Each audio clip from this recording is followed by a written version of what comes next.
पिछले video lecture में हमने इनफर्टिलिटी के बारे में डिस्कस किया था और इनफर्टिलिटी को किस तरह से हम लोग एआरटी से लिंक करेंगे, जिसे हम लोग असिस्टेड रिप्रोडक्टिव टेक्नोलॉजी कहते हैं। कहने का मतलब है कि इनफर्टिलिटी जो होता है किसी भी इंडिविजुअल में, वो या तो मेल पार्टनर के डिफेक्ट से हो सकता है या फिर फीमेल पार्टनर के डिफेक्ट से हो सकता है। मतलब प्रॉब्लम या तो मेल पार्टनर में हो सकता है या फिर फीमेल पार्टनर में हो सकता है। पिछले वीडियो लेक्चर में हमने ये बात को समझा था। तो किस तरह से उस इनफर्टिलिटी को हम लोग ट्रीट कर सकते हैं, किस तरह से मेडिकल साइंस उस इनफर्टिलिटी को ट्रीट कर सकता है। मतलब अगर किसी कपल का रिप्रोड्यूस नहीं कर पा रहा है अगर कोई कपल, तो मेडिकल साइंस का हेल्प से कैसे वो इनफर्टिलिटी को ठीक किया जा सकता है, इस मॉड्यूल में हम लोग उस बात को समझेंगे, जिसे हम लोग कहते हैं असिस्टेड रिप्रोडक्टिव टेक्नोलॉजी, जिसको हम लोग ARTs भी कहते हैं। तो मैं बताया था कि सबसे पहले हम लोग समझते हैं कि फीमेल पार्टनर में क्या क्या प्रॉब्लम होता है, उसे हम लोग ब्रीफली एक बार रिवाइज करते हैं। देखिए, अगर ये फैलोपियन ट्यूब है किसी भी फीमेल का, और ये उसका यूट्रस है, और ये दूसरे साइड का फैलोपियन ट्यूब है, और ये उसका यूट्रस है, ये सर्विक्स है, और ये विजाइना है। तो आपको पता होगा कि फीमेल में दो ओवरी रहता है, फैलोपियन ट्यूब के सामने दो ओवरी रहता है।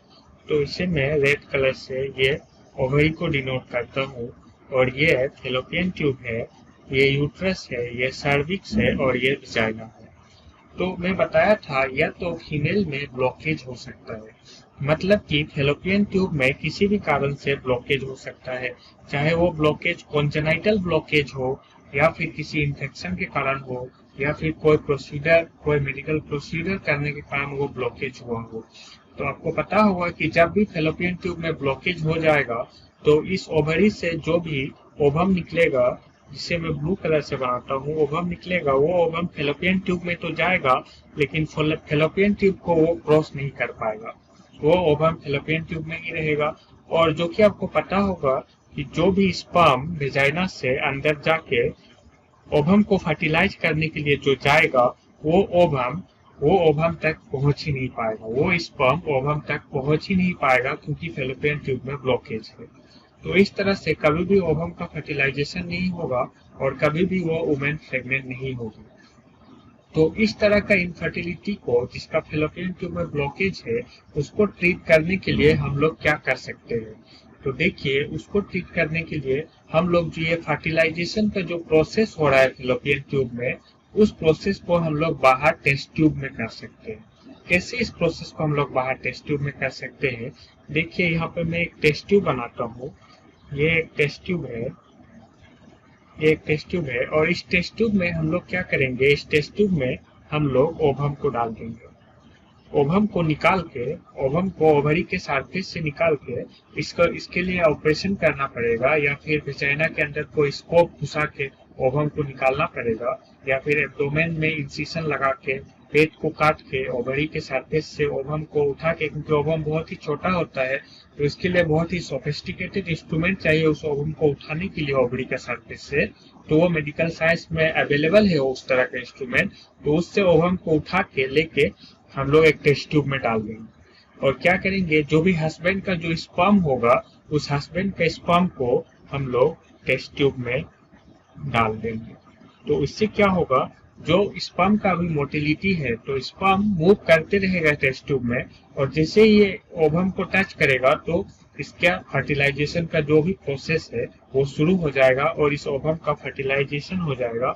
और ये जो ओवम है, अब फर्टिलाइजेशन के बाद ये क्या होगा, ये जाइगोट बन जाएगा, ये जाइगोट बन जाएगा।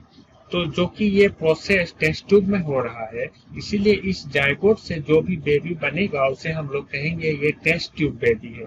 क्या है ये? Test tube, test tube baby होगा ये। तो यहाँ पे जो जाइगोट बना है, आप देख रहे हैं कि किस तरह से हमने ओवम को ओवरी के सरफेस से निकाला है, उसे टेस्ट ट्यूब में डाला है, और उसके बाद हस्बैंड का स्पर्म को भी हमने टेस्ट ट्यूब में डाला है। तो हस्बैंड का जो स्पर्म है वो जाके उस ओवम को फर्टिलाइज करेगा। हालांकि बहुत सारा स्पर्म रहेगा उस सीमेन में, तो उसमें से कोई भी एक स्पर्म जाके इस ओवम को फर्टिलाइज करेगा। क्या करेगा? फर्टिलाइज। आपको पता होगा सीमेन कहने का मतलब ये स्पर्म होता है, और स्पर्म के साथ साथ जो भी सेक्रीशन रहता है, जैसे प्रोस्टेट ग्लैंड का सेक्रीशन रहता है, जैसे कि सेमिनल वेसिकल का सेक्रीशन रहता है। तो ये सब चीज को मिला के हम लोग सीमेन कहते हैं। और स्पर्म कहने का मतलब जो भी टेस्टिस में जो बनता है, जो मेल केमेट, उसे हम लोग स्पर्म कहते हैं। लेकिन सीमेन कहने का मतलब ये होता है, ये sperm plus prostatic secretion plus जो भी सेमिनल वेसिकल का सेक्रीशन है, सबको मिला के जो फ्लूइड बनता है, जो लिक्विड बनता है, उसे हम लोग सीमेन कहते हैं। तो यहाँ पे देख रहे हैं आप, इस टेस्ट ट्यूब में बना हुआ बेबी को हम लोग टेस्ट ट्यूब बेबी कहेंगे। इस जायगोट का क्या करेंगे अभी हम लोग? ये जायगोट जो टेस्ट ट्यूब में बन गया है, इसका हम लोग क्या करेंगे? ये जायगोट को हम लोग टेस्ट ट्यूब में ही डिवाइड करने देंगे। आपको पता है कि जायगोट एक सेल है और human cell divides every 24 hours. तो इस जायगोट को हम लोग डिवाइड करने के लिए छोड़ देंगे। तो ये जायगोट जो अभी वन सेल है, ये एक ही सेल है, जायगोट सिंगल सेल है। आपसे पूछेगा कि जायगोट यूनिसेलुलर है कि मल्टीसेलुलर है, तो जायगोट एक सिंगल सेल है, ये एक यूनिसेलुलर है। तो ये जायगोट अभी डिवाइड होगा और डिवाइड होके ये सिंगल सेल से, एक सेल से ये क्या करेगा? ये 2 सेल बनाएगा, 2 सेल से क्या करेगा? ये 4 सेल बनाएगा। इस तरह से सेल को बढ़ाते जाएगा, 4 सेल फिर डिवाइड करके ये क्या करेगा? 8 सेल को बनाएगा। और ये कौन सा तरह का प्रोसेस चल रहा है? आपसे पूछेगा कि ये माइटोसिस है कि मियोसिस है, तो ये माइटोसिस का प्रोसेस चल रहा है। यहाँ पे माइटोसिस का प्रोसेस चल रहा है। जायगोट बनने के बाद जब जायगोट डिवाइड कर करके अलग अलग सेल को बनाएगा, तो वो मियोसिस है कि माइटोसिस है? तो वो माइटोसिस का प्रोसेस है, ना कि मियोसिस। मियोसिस का प्रोसेस तब भी होता है जब हमारा बॉडी गैमेट्स को बनाता है, लेकिन हम यहाँ पे गैमेट्स को नहीं बना रहे, हम यहाँ पे बेबी को बना रहे हैं। जायगोट से हम एक बेबी को बना रहे हैं, इसीलिए यहाँ पे मियोसिस नहीं, यहाँ पे माइटोसिस हो रहा है। तो जो भी ये सेल डिवाइड कर करके जब ये 8 सेल स्टेज में पहुंचेगा, इस 8 सेल स्टेज में पहुंचेगा, तो इस 8 सेल स्टेज को हम लोग कहते हैं ब्लास्टोमेयर। ब्लास्टोमेयर। तो 8 सेल स्टेज, जायगोट जब डिवाइड कर करके 8 सेल स्टेज का हो गया है, तो उस 8 सेल स्टेज का नाम है ब्लास्टोमेयर। तो आप समझ सकते हैं इसका नाम है ब्लास्टोमेयर। उसी तरह से ये जब 9 सेल स्टेज से ये जब 16 सेल स्टेज तक रहेगा, तो इस जायगोट का ये जो डिवाइड कर करके जो अभी 9 सेल से 16 सेल स्टेज तक पहुंचा है, इसका नाम होगा मोरूला। तो आपको ये 2 टर्म याद रखना है, ये आपको हेल्प करेगा एमसीक्यू सॉल्व करने में। हम लोग समझेंगे कि किस तरह से आपको ये हेल्प करेगा, ये ब्लास्टोमेयर और मोरूला से किस तरह से आपको क्वेश्चन पूछे जा सकते हैं। तो देखिए, अभी तो हमने जायगोट को बनाया, जायगोट से ब्लास्टोमेयर को बनाया, और ब्लास्टोमेयर से हमने मोरूला को बनाया। तो हम लोग क्या कर सकते हैं, ये ब्लास्टोमेयर जब भी बन के जब रेडी होगा, तो इस ब्लास्टोमेयर को हम लोग वेजाइना से एक स्कोप डाल के, एक इंस्ट्रूमेंट डाल के, इस ब्लास्टोमेयर को उठा के वेजाइना के अंदर इस इंस्ट्रूमेंट को डाल के, ये वेजाइना से ये इंस्ट्रूमेंट को अंदर डाल के क्या कर सकते हैं, इस ब्लास्टोमेयर को हम लोग फैलोपियन ट्यूब में यहाँ पे छोड़ सकते हैं। ब्लास्टोमेयर को हम लोग फैलोपियन ट्यूब में छोड़ सकते हैं। यहाँ पे मैं एक सेल लिखता हूँ तो आप समझ जाएंगे कि ब्लास्टोमेयर को हम लोग कहाँ पे डाल रहे हैं, फैलोपियन ट्यूब में यहाँ पे डाल रहे हैं। तो इसे हम लोग इंट्रा फैलोपियन ट्रांसफर भी कह सकते हैं, IFT, इंट्रा फैलोपियन ट्रांसफर कह सकते हैं हम लोग इसे। और जब ये मोरूला स्टेज का बन जाएगा, तब हमें इसे फैलोपियन ट्यूब में ना डाल के सीधे यूट्रस में भी यहाँ पे डाल सकते हैं हम लोग, क्योंकि अल्टीमेटली क्या करना है, ये जायगोट जो डिवाइड कर रहा है अल्टीमेटली जाके इसको यूट्रस के वाल पे इम्प्लांट होना है, और वही बेबी का डेवलपमेंट होगा। तो जब ये अर्ली स्टेज में रहेगा, ब्लास्टोमेयर को हम लोग अर्ली स्टेज भी कहते हैं, अर्ली एम्ब्रियो भी कहते हैं,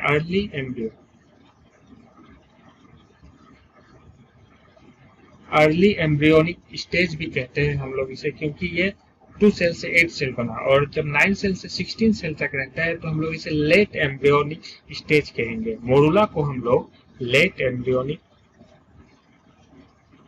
एम्ब्रियोनिक स्टेज कहेंगे, और ब्लास्टोमेयर को हम लोग अर्ली एम्ब्रियोनिक स्टेज कहेंगे। और ये ब्लास्टोमेयर जो यहाँ पे हमने फैलोपियन ट्यूब में डाला है, ये अब जाके वहीं पे डिवाइड होगा, वहीं पे मोरूला बनेगा। 8 सेल स्टेज वहाँ पे 9, 10, 11, 12 जब ये वहां से वहां पे जाके ये डिवाइड करने लगेगा, तो ये मोरुला फेलोपियन ट्यूब में ही बनाएगा और उसके बाद धीरे धीरे ये माइग्रेट करके जाके खुद ही यूट्रस के वॉल पे इम्प्लांटेशन होगा इसका। लेकिन अगर हम मोरुला को ही डालेंगे तो हमें फेलोपियन ट्यूब में डालने का जरूरत नहीं है, हम उसे सीधे ही यूट्रस में डाल सकते हैं। वो खुद ही जाके यूट्रस के वॉल पे क्या होगा, उसका इम्प्लांटेशन हो जाएगा। तो ये बात को आपको समझना है। आपको पूछा जाएगा कि 8 सेल स्टेज जाइगोट को हम लोग कहाँ पे डालेंगे, तो हम लोग उसे फेलोपियन ट्यूब में डालेंगे ताकि उसे कुछ समय मिलेगा, उस जाइगोट को, उस ब्लास्टोमेयर को मोरुला बनने के लिए कुछ समय मिलेगा, क्योंकि टेस्ट ट्यूब में हम उसे मोरुला बना के नहीं डाल रहे, हम लोग उसे 8 सेल स्टेज में ही डाल रहे हैं। तो फेलोपियन ट्यूब से जब तक वो यूट्रस में पहुंचेगा उसे कुछ समय मिलेगा और वो 16 सेल स्टेज तक बन जाएगा और वो जाके इम्प्लांटेशन होगा। 8 सेल स्टेज का इम्प्लांटेशन नहीं होता है, लेट एम्ब्रियो का इम्प्लांटेशन होता है, ना कि अर्ली एम्ब्रियो का। इसीलिए फेलोपियन ट्यूब में डाल के हम उसे समय दे रहे हैं ताकि वो मोरुला स्टेज में बन जाए और उसका यूट्रस में जाके इम्प्लांटेशन हो सके। लेकिन जब भी हम 16 सेल स्टेज मोरुला को ही डालेंगे तब तो उसे समय नहीं चाहिए, वो जाके तुरंत ही इम्प्लांटेशन उसका हो सकता है, इसीलिए हम उसे यूट्रस में ही डाल सकते हैं। तो ब्लास्टोमेयर को हम लोग अर्ली एम्ब्रियोनिक स्टेज कहेंगे और मोरुला को हम लोग लेट एम्ब्रियोनिक स्टेज कहेंगे। मोरुला को हम लोग यूट्रस में ही ट्रांसप्लांट कर देंगे, इसीलिए हम लोग इसे इंट्रा यूट्राइन ट्रांसफर भी कहेंगे। और जाइगोट को हम लोग फेलोपियन ट्यूब में ट्रांसफर करेंगे, तो इसीलिए हम लोग इसे जाइगोट इंट्रा फेलोपियन ट्रांसफर भी कहेंगे, जिसे हम लोग जिप्ट कहते हैं। जाइगोट को कहाँ ट्रांसफर कर रहे हैं, जाइगोट को आप देख सकते हैं, जाइगोट को हम लोग फेलोपियन ट्यूब में ट्रांसफर कर रहे हैं। ब्लास्टोमेयर को हम लोग फेलोपियन ट्यूब में ट्रांसफर करेंगे। जाइगोट को क्योंकि उसे कुछ समय चाहिए कि वो मोरुला बन सके, मोरुला बनने के बाद ही उसका इम्प्लांटेशन हो सकता है, इसीलिए हम लोग फेलोपियन ट्यूब में उसका ट्रांसफर करके वो वापस से जब यूट्रस की तरफ बढ़ेगा तो उसे कुछ समय मिल जाएगा, वो मोरुला बन जाएगा और उसका यूट्रस में इम्प्लांटेशन हो जाएगा। तो आप समझ सकते हैं इसी प्रोसेस को हम लोग क्या कहते हैं, इसी प्रोसेस को हम लोग टेस्ट ट्यूब बेबी कहते हैं, टेस्ट ट्यूब बेबी। तो आप देख सकते हैं टेस्ट ट्यूब बेबी में कौन कौन सा कंपोनेंट आता है, तो एक है जिप्ट, जाइगोट इंट्रा फेलोपियन ट्रांसफर, जिसमें जाइगोट को हम लोग फेलोपियन ट्यूब में ट्रांसफर कर रहे हैं। ब्लास्टोमेयर को भी हम लोग फेलोपियन ट्यूब में ट्रांसफर करेंगे। मोरुला को हम लोग इंट्रा यूट्राइन ट्रांसफर कर सकते हैं, आईयूटी जिसे हम लोग कहते हैं, सीधे यूट्रस में उसका ट्रांसफर हम लोग कर सकते हैं। तो ये बात को आपको समझना है। ये टेस्ट ट्यूब बेबी कौन कौन से इनफर्टाइल, किस तरह का इनफर्टाइल कपल को हेल्प करेगा, तो सबसे पहला बात, जिसका फेलोपियन ट्यूब में जिसका ब्लॉकेज है उसे ये हेल्प करेगा। दूसरा बात, अगर किसी का ओवम, किसी वुमेन का अगर ओवम ही नहीं बन रहा है, किसी वुमेन का अगर ओवम ही नहीं बन रहा है, तो हम लोग क्या कर सकते हैं, डोनर ओवम लेंगे और हस्बैंड का सीमेन लेंगे, उसे टेस्ट ट्यूब में फर्टिलाइज करेंगे और उसे इम्प्लांटेशन कर देंगे, तो वो वुमेन प्रेग्नेंट होगी। लेकिन उसका खुद का ओवम नहीं है, अभी किसी और का ओवम को निकाल के हम लोग टेस्ट ट्यूब में डाल के जाइगोट बना के उस वुमेन के यूट्रस में या फिर फेलोपियन ट्यूब में हम लोग जाइगोट को या ब्लास्टोमेयर को या मोरुला को डाल रहे हैं। मतलब कि माँ से ओवम नहीं आया है, ओवम कोई और डोनर है, लेकिन स्पर्म हस्बैंड का है। इसका कहने का मतलब है कि उसका जो ओवरी है, उसका ओवरी काम नहीं कर रहा है, लेकिन उसका यूट्रस सुइटेबल है इम्प्लांटेशन के लिए, उसका यूट्रस सुइटेबल है बच्चे को बड़ा करने के लिए।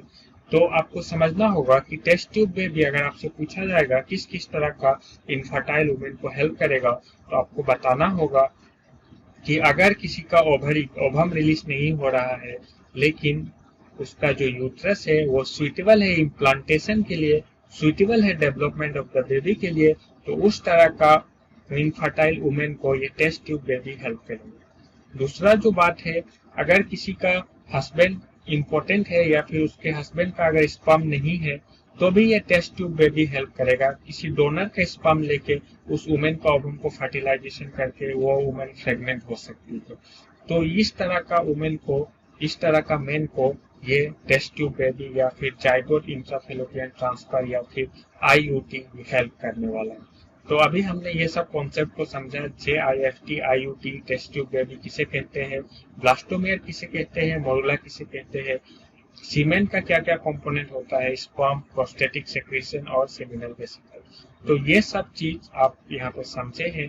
दूसरा जो टेक्निक है जिससे हम लोग इनफर्टिलिटी को ठीक कर सकते हैं, वो क्या टेक्निक है, वो है गेमेट इंट्रा फैलोपियन ट्रांसफर, जिसे हम लोग GIFT भी कहते हैं। तो गैमेट इंट्राफैलोपियन ट्रांसफर में हम लोग क्या कर सकते हैं, जो गैमेट है उसे डायरेक्टली हम फैलोपियन ट्यूब में ट्रांसफर कर सकते हैं। जो गैमेट है उसे डायरेक्टली हम फैलोपियन ट्यूब में ट्रांसफर कर सकते हैं। मतलब अगर किसी वुमेन का अगर ओवम नहीं निकल रहा है तो किसी और डोनर का ओवम लेके हम लोग यहाँ पे फैलोपियन ट्यूब में क्या कर सकते हैं, डाल सकते हैं। अगर किसी का ओवम नहीं निकल रहा है तो उसे हम लोग टेस्ट ट्यूब से भी प्रेग्नेंट कर सकते हैं, टेस्ट ट्यूब बेबी की हेल्प से। उसे हम लोग GIFT की हेल्प से भी उसे हम लोग प्रेग्नेंट कर सकते हैं। डोनर ओवम को लेके हम लोग उसके फैलोपियन ट्यूब में डाल देंगे। तो आप देख रहे हैं कि जो ओवम है, जो गैमेट है, उसको डायरेक्टली हमने फैलोपियन ट्यूब में ट्रांसफर कर दिया है। इसीलिए हम लोग इस प्रोसेस को कहते हैं गैमेट, जो कि ओवम है, इंट्राफैलोपियन ट्रांसफर। मतलब फैलोपियन ट्यूब के अंदर हमने गैमेट को ट्रांसफर कर दिया, इसीलिए इस प्रोसेस को हम लोग गैमेट इंट्राफैलोपियन ट्रांसफर कहेंगे। और जो ये प्रोसेस है GIFT का, इस किस तरह का इनफर्टाइल वुमेन को हेल्प करने वाला है, आप समझ सकते हैं। जिस वुमेन का ओवम नहीं निकल रहा है, उसका एन ओवुलेशन हो रहा है, मतलब वो खुद ओवम प्रोड्यूस नहीं कर पा रहा है, उस तरह का वुमेन को ये GIFT हेल्प करने वाला है। तो ये दूसरा तरह का इनफर्टिलिटी ठीक करने का ये टेक्निक है, असिस्टेड रिप्रोडक्टिव टेक्नोलॉजी का ये टेक्निक है। पहला जो टेक्निक था वो था ZIFT, जाइगोट इंट्राफैलोपियन ट्रांसफर। दूसरा जो टेक्निक है वो है GIFT, गैमेट इंट्राफैलोपियन ट्रांसफर। तो ये बात को आपको समझना है। तीसरा जो टेक्निक है ART का, वो है इंट्रासाइटोप्लाज्मिक स्पर्म इंजेक्शन, ICSI, जिसे हम लोग कहते हैं इंट्रा साइटोप्लाज्मिक स्पर्म इंजेक्शन। तो मेरा पिछला मॉड्यूल हेल्प करेगा आपको इस बात को समझने के लिए। इंट्रासाइटोप्लाज्मिक स्पर्म इंजेक्शन में हम लोग क्या करते हैं, ओवम को हम लोग फीमेल के ओवरी के सरफेस से उसी प्रोसेस से निकाल के लेके आते हैं, इंस्ट्रूमेंट के हेल्प से निकाल के लेके आते हैं और उसे एक डिश में, पेट्री डिश में उसे हम लोग रख देते हैं। उसके बाद हम लोग एक इंजेक्शन में हम लोग स्पर्म को फिल करते हैं। एक इंजेक्शन में, हालांकि ये बहुत ही सोफिस्टिकेटेड मशीन रहता है, सोफिस्टिकेटेड इंजेक्शन रहता है, जो कि एक माइक्रोस्कोपिक स्पर्म को फिल कर सकता है। तो यहाँ पे मैं ये रेड कलर से ये स्पर्म को बनाता हूँ। ये स्पर्म को ये इंजेक्शन में हम लोग डालेंगे। उसके बाद क्या करेंगे, इस इंजेक्शन को हम लोग ओवरी के अंदर इंजेक्ट करके क्या करेंगे, इस स्पर्म को हम लोग ओवरी, ये ओवम के अंदर हम लोग इंजेक्ट कर देंगे। ओवरी के अंदर नहीं, इस ओवम के अंदर हम लोग इस स्पर्म को इंजेक्ट कर देंगे। पहले हम लोग ओवम को निकालेंगे, ओवरी के सरफेस से उठा के लेके आएंगे ऑपरेशन करके। उसके बाद उस ओवम को हम लोग पेट्री डिश में रखेंगे। उसके बाद हम लोग जो हस्बैंड का जो स्पर्म है उसको निकाल के लेके आएंगे, उसको एक इंजेक्शन में फिल करेंगे। और उसके बाद जैसे मान लीजिए ये ओवम है और ये इंजेक्शन है आपका, तो इस इंजेक्शन में हम लोग स्पर्म को फिल करेंगे और उसके बाद उस ओवम के अंदर इंजेक्ट करके उस इंजेक्शन को इंजेक्ट कर देंगे, ताकि वो जो स्पर्म है उस ओवम के अंदर चला जाएगा। तो ये जो स्पर्म है ये इस ओवम के अंदर चला जाएगा और क्या होगा, इस ओवम का फर्टिलाइजेशन होगा। तो ये हम लोग पेट्री डिश में कर रहे हैं। ऐसा क्यों करना पड़ रहा है, आप खुद ही सोचिए कि ये प्रोसेस क्यों करना पड़ रहा है। हम स्पर्म को यहाँ बाहर ही रख देंगे पेट्री डिश में, तो खुद ही जाके फर्टिलाइज कर देगा वो ओवम को। लेकिन हम इंजेक्ट क्यों कर रहे हैं, ये बात आपको सोचना है और यही बात आपसे एग्जाम में पूछा जाएगा। तो आप सोचिए, मैं आपको बताता हूँ कि हम लोग ऐसा इसलिए कर रहे हैं क्योंकि इस हस्बैंड का स्पर्म काउंट बहुत ही लो है। स्पर्म काउंट बहुत ही लो है और साथ ही साथ मेन जो बात है, इस हस्बैंड का जो स्पर्म है वो नॉन मोटाइल स्पर्म है। क्या है, नॉन मोटाइल स्पर्म है। नॉन मोटाइल स्पर्म कहने का मतलब वो स्पर्म में मोटिलिटी नहीं है, वो स्पर्म मूव नहीं कर सकता है। अगर हम इस स्पर्म को इस पेट्री डिश में रख भी देंगे तो क्या होगा कि ये स्पर्म का मोटिलिटी नहीं है, ये जाके कभी ओवम को टच ही नहीं करेगा। ओवम को टच भी करेगा तो उसको पेनिट्रेट करके ओवम के अंदर नहीं जा सकता है, क्योंकि ये स्पर्म में मोटिलिटी नहीं है। इसीलिए हमें खुद ही ओवम के अंदर इंजेक्ट करना पड़ रहा है, जिसे हम लोग ICSI कहते हैं, इंट्रासाइटोप्लाज्मिक स्पर्म इंजेक्शन।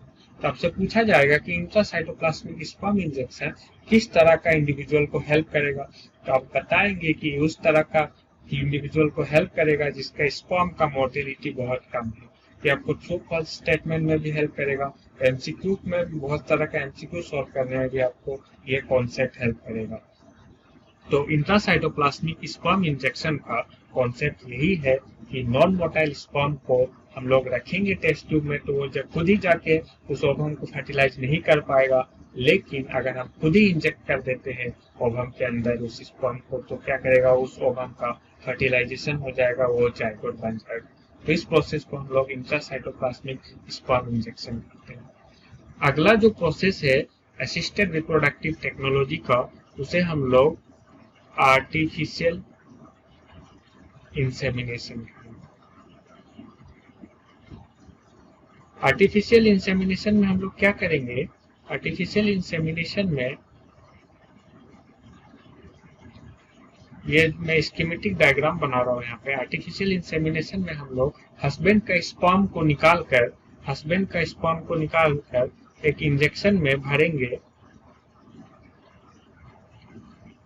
हस्बैंड के स्पर्म को निकालकर एक इंजेक्शन में भरेंगे, और इस इंजेक्शन को हम लोग विजाइना के अंदर डाल के उस इंजेक्शन को हम लोग क्या करेंगे, इंजेक्ट कर देंगे, इंसेमिनेट कर देंगे। नॉर्मली इंसेमिनेशन का जो प्रोसेस होता है वो नहीं हो पा रहा है। क्यों नहीं हो पा रहा है? क्योंकि उसका जो हस्बैंड है, उसका हस्बैंड इम्पोर्टेंट है। इम्पोर्टेंट कहने का मतलब पेनिस का इरेक्शन नहीं होता है, इस वजह से वो इंसेमिनेट नहीं कर पाता है।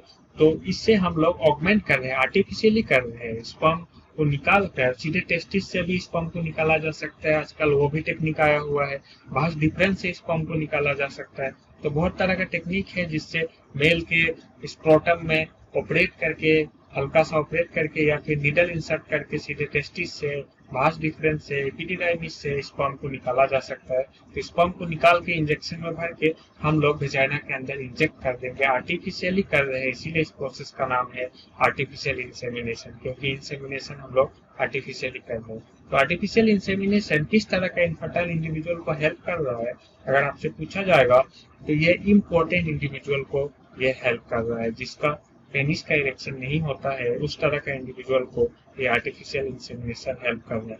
तो हमने कितना चीज पढ़ा? हमने पढ़ा JIFT, जाइगोट इंट्राफैलोपियन ट्रांसफर, ये किस तरह का इनफर्टाइल इंडिविजुअल को हेल्प कर रहा था, जिसका ओवम रिलीज नहीं हो रहा था, जिसका ओवम रिलीज नहीं हो पा रहा था, या फिर हस्बैंड का स्पर्म नहीं था, या फिर फैलोपियन ट्यूब में ब्लॉकेज था, या फिर उसका यूट्रस सुइटेबल था इम्प्लांटेशन के लिए लेकिन ओवम नहीं रिलीज हो पा रहा था, या फिर किसी और कारण से वो प्रेग्नेंट नहीं हो पा रही थी लेकिन उसका यूट्रस था, वो सुइटेबल था इम्प्लांटेशन के लिए। उसके बाद हमने पढ़ा JIFT, गैमेट इंट्राफैलोपियन ट्रांसफर। हम लोग जिसका ओवम नहीं रिलीज हो पा रहा था, हम लोग गैमेट को ही डायरेक्टली फैलोपियन ट्यूब में ट्रांसफर कर दे रहे थे। उसके बाद हमने पढ़ा ICSI, intracytoplasmic sperm injection, ICSI पढ़ा हमने।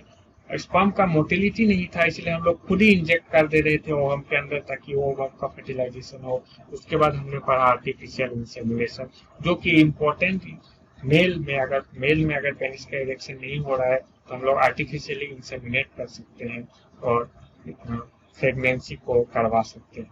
तो ये सब प्रोसेस को हमने पढ़ा है अच्छे से डिटेल में। तो ये सब सारा जो प्रोसेस है ये बहुत ही कॉस्टली प्रोसेस है।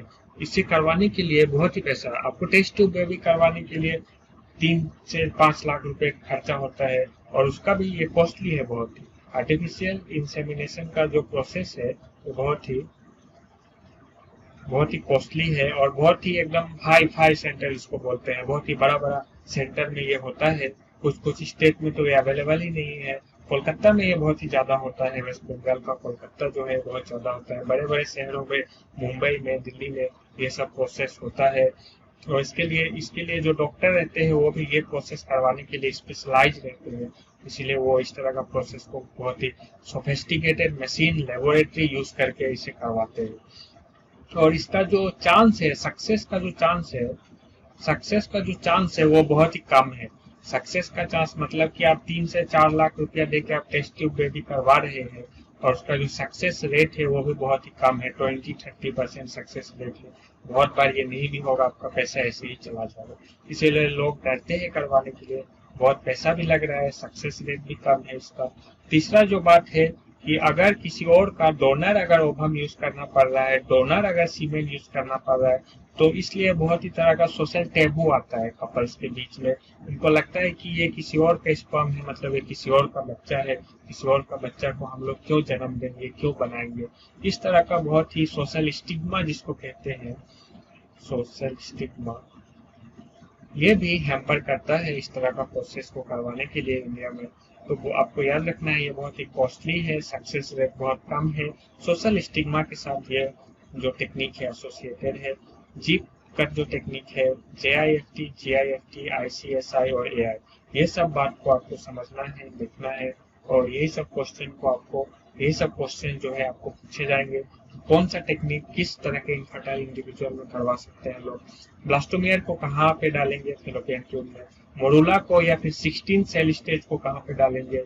तो 9 to 16, अगर 8 से ज्यादा होगा, 9 से 16 के बीच में कहीं पे भी होगा, अगर आपसे पूछा जाएगा तो आप बोलेंगे इसको यूट्रस में डालेंगे। 8 है या 8 से कम है तो उसको हम लोग फैलोपियन ट्यूब में डालेंगे। 8 सेल स्टेज को ब्लास्टोमेयर कहते हैं, 9 से 16 को मोडुला कहते हैं। तो मोडुला को यूट्रस में, ब्लास्टोमेयर को फैलोपियन ट्यूब में। ये बहुत ही इंपॉर्टेंट पॉइंट है, आपको याद रखना है। आर्टिफिशियल इंसेमिनेशन इम्पोर्टेंट मेल में हम लोग करते हैं। ICSI का टेक्निक मोटिलिटी नहीं है उसके लिए कर सकते हैं। या फिर स्पर्म काउंट अगर लो है, स्पर्म काउंट जो है बहुत ही लो है,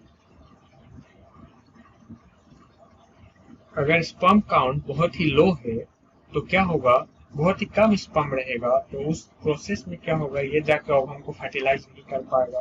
तो उस कंडीशन में भी हम लोग ये प्रोसेस को करवा सकते हैं, ICSI, इंट्रासाइटोप्लाज्मिक स्पर्म इंजेक्शन को करवा सकते हैं। अगर स्पर्म काउंट बहुत ही लो है किसी भी मेल में, तो हम लोग टेस्ट ट्यूब बेबी को करवा सकते हैं, क्योंकि टेस्ट ट्यूब में हम लोग स्पर्म को डालेंगे तो वो जाके वो, उसका सिर्फ स्पर्म काउंट लो है लेकिन वो मोटाइल स्पर्म है, तो उसे हम लोग टेस्ट ट्यूब में डालेंगे तो वो जाके ओवम को फर्टिलाइज कर देगा।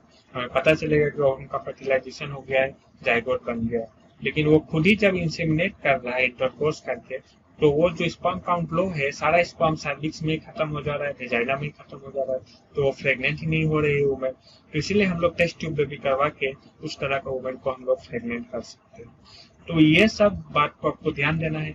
आपको ये याद रखना है कि कौन सा प्रोसेस किस तरह का इनफर्टाइल वुमेन को हेल्प करने वाला है, कौन सा प्रोसेस को हम लोग किस तरह से करते हैं, और कुछ इसका जो ड्रॉबैक है जो मैंने बताया कि ये बहुत ही कॉस्टली है, सक्सेस रेट कम है, सोशल स्टिग्मा के साथ एसोसिएटेड है। तो इस तरह ये सब बात जान के आप सभी तरह का MCQ को सॉल्व कर सकते हैं। आपको अगर इस वीडियो का अगर नोट्स चाहिए तो आप टेलीग्राम में ज्वाइन कीजिए, हमारे व्हाट्सएप ग्रुप पे आप ऐड हो जाइए, और उसके बाद हमारे वेबसाइट पे जाके आप MCQs भी सॉल्व कर सकते हैं। इस पर्टिकुलर टॉपिक से रिलेटेड MCQ को अलग कर दिया गया है, आप वहाँ पे जाके सॉल्व करके खुद ही देख सकते हैं कि मेरा ये वीडियो लेक्चर पढ़ने के बाद आप MCQ सॉल्व कर पाते हैं कि नहीं। वहाँ पे सभी तरह का MCQ है, एम्स में पूछे जाने वाला इस टॉपिक से MCQ है, नीट एग्जाम में पूछे जाने वाला उस टॉपिक से MCQ है, और कुछ मेरा बनाया गया MCQ है जो एग्जाम में पूछे जा सकते हैं। तो आपका जो तैयारी है वो पूरा पक्का तैयारी होगा अगर आप मेरा वीडियो लेक्चर को देख रहे हैं, जो नोट्स मैं आपको प्रोवाइड कर रहा हूँ उसे आप अगर पढ़ रहे हैं, और MCQs को अगर आप जाके सॉल्व कर रहे हैं, और जो एक बुक जो मैंने लिखा है उस बुक को अगर आप पढ़ रहे हैं, वो बुक का नाम है ये 100 topic in NEET by Krishna Shah और डॉक्टर राय, वो आप जाके बुक को खरीद सकते हैं। तो ये सब चीज अगर आप कर रहे हैं तो आपका जो तैयारी है नीट का वो एकदम पक्का तैयारी होगा, और आपका सक्सेस का जो रेट